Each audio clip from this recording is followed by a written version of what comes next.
Today we are going to see about how to draw the structures in the superolateral surface of the cerebral hemisphere, the structures which includes the lobes, sulci and gyri. First of all, we should be familiar with the four lobes of the cerebral hemisphere. Basically, if you see, the brain is composed of or consists of two cerebral hemisphere, each cerebral hemisphere having four lobes. So as you could see, these are the four lobes of the cerebral hemisphere, a single cerebral hemisphere. Okay, the first one is the frontal lobe. As the name suggests, frontal lobe will be near the frontal bone of the cranium. So basically, as you can see, if you see the skull, you have frontal, temporal, occipital, parietal bones. Likewise, based on them, we have these four lobes. Near the front side of the head, you have the frontal lobe. And then near the temple is a region between the forehead and the ear, that is behind the eye.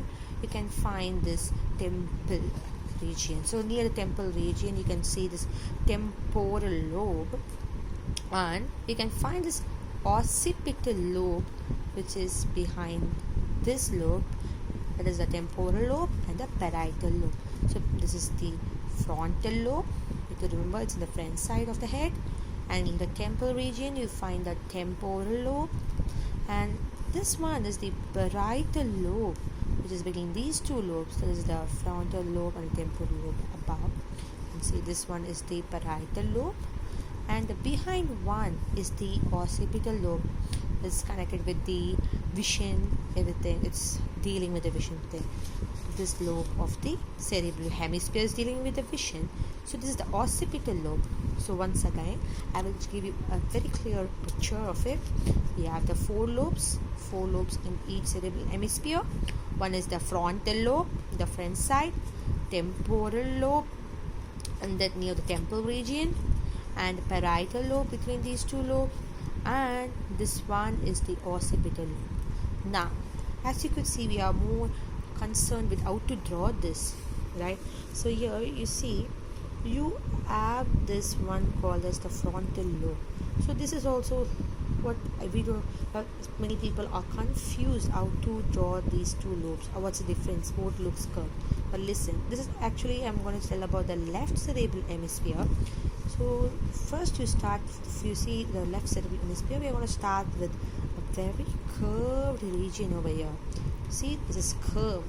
This one is the frontal lobe, is having a curved region, whereas the occipital lobe is having a pointed region. Okay, this is pointed, and this one is curved, rounded region.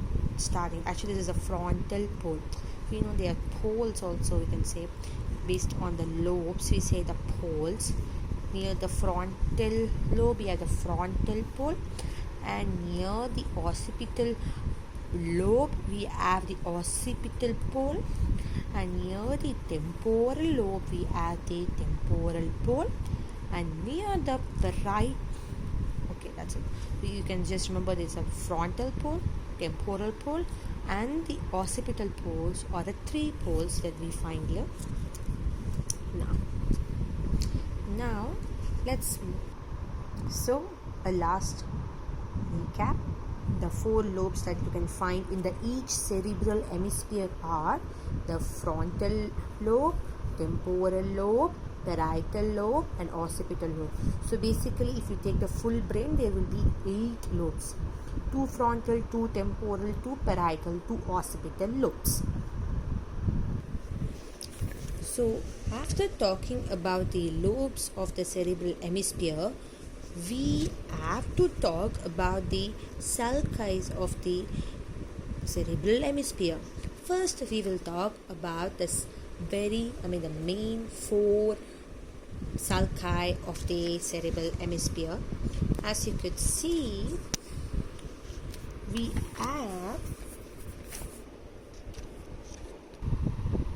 we have 4 main sulci, but out of it we can only see 3 sulci in the superolateral surface of the cerebral hemisphere.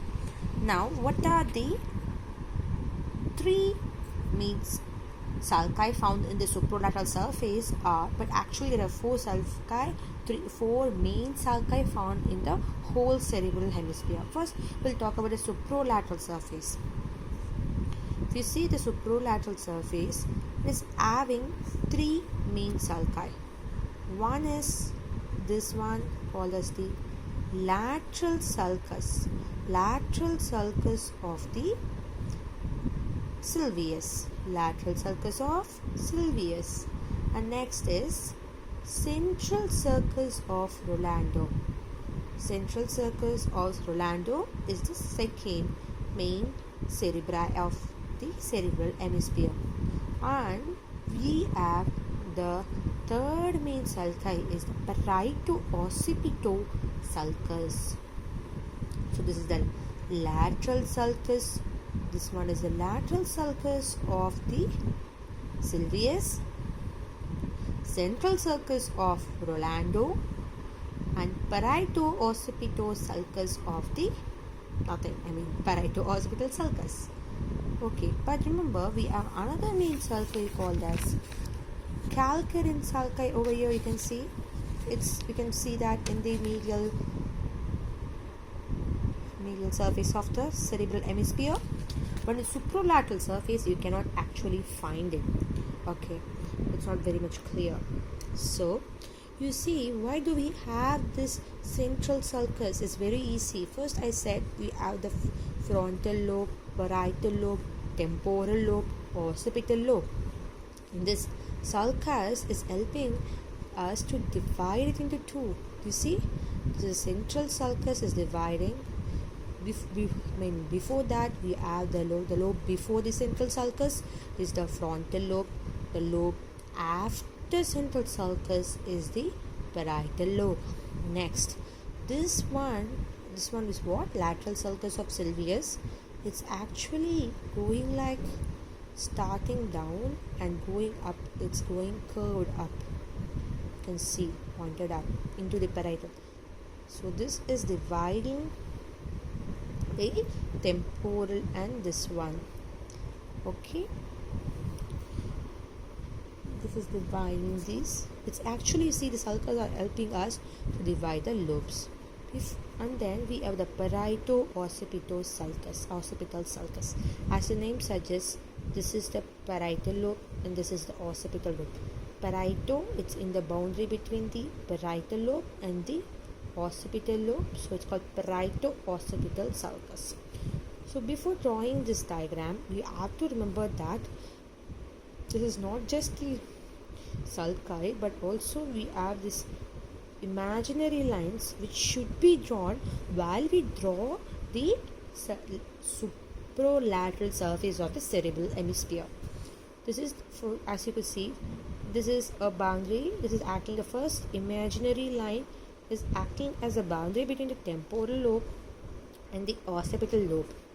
So from this point, the pre-occipital notch, okay, this notch is called pre-occipital notch, where we are drawing the first imaginary line.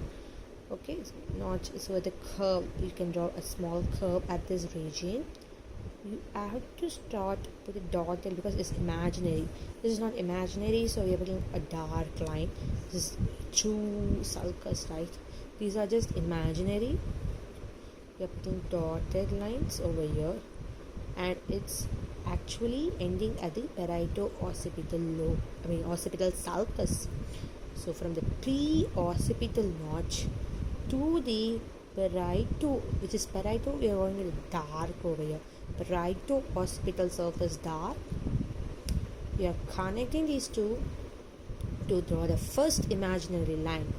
The second imaginary line is from this one, sulcus. What sulcus is this? Lateral sulcus of sylvius.